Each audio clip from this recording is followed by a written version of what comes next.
Welcome back to Revenue RX, the podcast at the intersection of pharmacy and finance. I'm your host, Lubna. Today, we're talking about status indicators. Under the Outpatient Prospective Payment System, OPPS, every single HCPCS is assigned a status indicator. A status indicator is a single letter that tells the payer how a specific service should be handled for payment. It does not describe the service itself, it describes the payment behavior. Is it separately payable? Is it packaged into another payment? Is it not covered under OPPS at all? The status indicator is assigned to the HCPCS itself. It is not something that is added to the claim. It is simply a property of the code itself. CMS uses status indicators to sort thousands of HCPCS codes into payment categories without having a unique rule for every single HCPCS code. The letter is shorthand for an entire payment methodology. For example, a service with status indicator N is packaged, meaning it does not get its own payment because it is already bundled into a payment of another service. Packaged doesn't mean that you don't have to worry about the claim or bill for it. It means that the cost is already built into the payment for the primary service, but it is still needed to be reported. The code simply will not get its own separate payment. A few status indicators that carry more weight in the pharmacy world are status indicator G, H, K, N, and E. Status indicator G is for pass-through drugs and biologics, all paid under OPPS with a separate APC payment and pass-through amount, which is included when applicable. Status indicator H is for radiopharmaceutical agents, separate cost-based payment, and non-pass-through. Status indicator K is for non-pass-through drugs and biologics. They are all paid under OPPS with a separate APC payment. Status indicator L is for influenza and pneumococcal vaccines, paid at a reasonable cost and not subject to deductibles or coinsurance.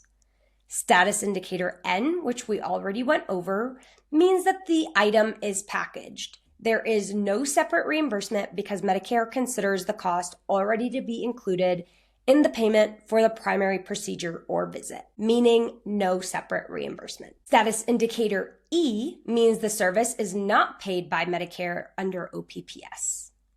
Reminder, G and K can look similar because they are both separately payable under OPPS, but the difference is pass-through status. That distinction changes how the payment amount is calculated. When a drug, biologic, or service enters the market, CMS often doesn't have enough claims data to know what the long-term payment rates should be.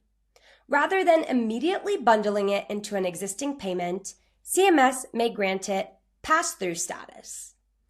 Pass-through means the item receives a separate payment in addition to the payment for the procedure or the visit. This status is temporary, usually lasting about 2 to 3 years.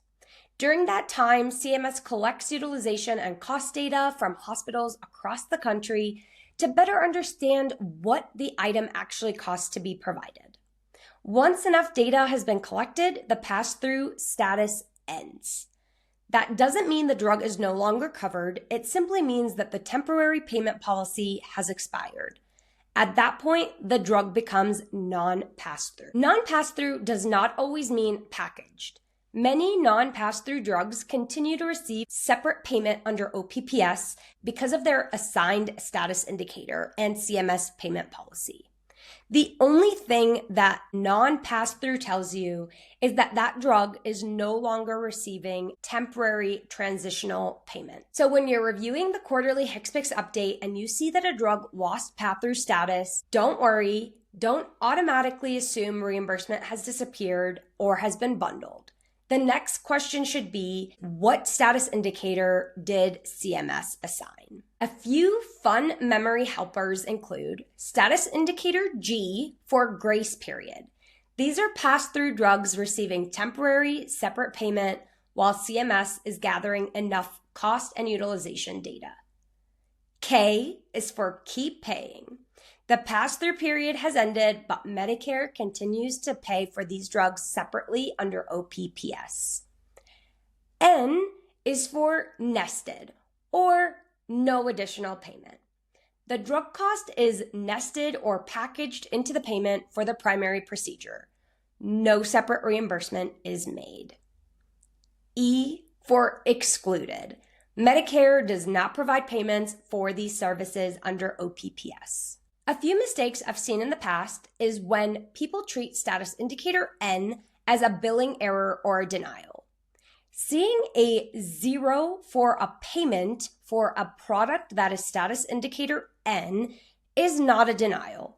It is an expected behavior because that service is bundled into another payment. Another mistake I've seen is outdated CDM mapping for expected reimbursement. If your charge master wasn't refreshed, you may be applying last year's payment logic to this year's claim.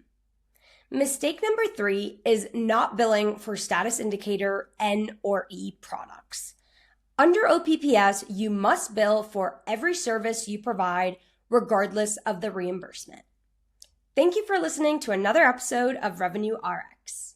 If you enjoyed today's episode, please share it with a colleague, like, and subscribe. Healing patients is the mission, protecting the margin is the strategy. This is Revenue RX. Quick disclaimer, this podcast is intended for informational and educational purposes only. The views shared are my own and do not represent any organization I am affiliated with. This is not legal, financial, or reimbursement advice, and you should consult your internal experts before making any decisions.